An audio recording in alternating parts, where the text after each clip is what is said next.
Hi guys எல்லோரும் எப்படி இருக்கீங்க? ஸோ ரீசெண்டாக நம்ம வாங்கியிருந்த அந்த மோல்டை யூஸ் பண்ணி தான் இந்த குனாஃபா சாக்லேட் ரெடி பண்ண போகிறேன்.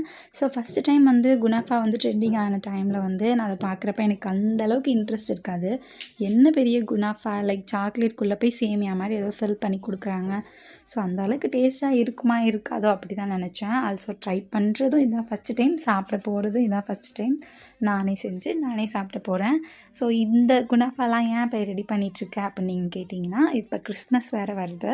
ஸோ நிறைய பேர் கிஃப்டிங்காக சாக்லேட்டு தான் ஆசைப்படுவாங்க. ஸோ அதனால தான் குனாஃபா ட்ரையல் பேட்சாக ரெடி பண்ணுறேன்.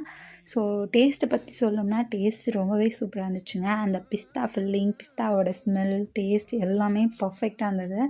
லைக் நம்ம அம்மா கொழுக்கட்டை செய்கிறப்ப பூர்ணத்தை மட்டும் எப்படி ஆட்டையை போட்டு சாப்பிடுவோமோ அதே மாதிரி தான் அந்த குனாஃபாவோட ஃபில்லிங்கையும் தனியாகவே எடுத்து சாப்பிட்டுட்டே இருந்தேன்.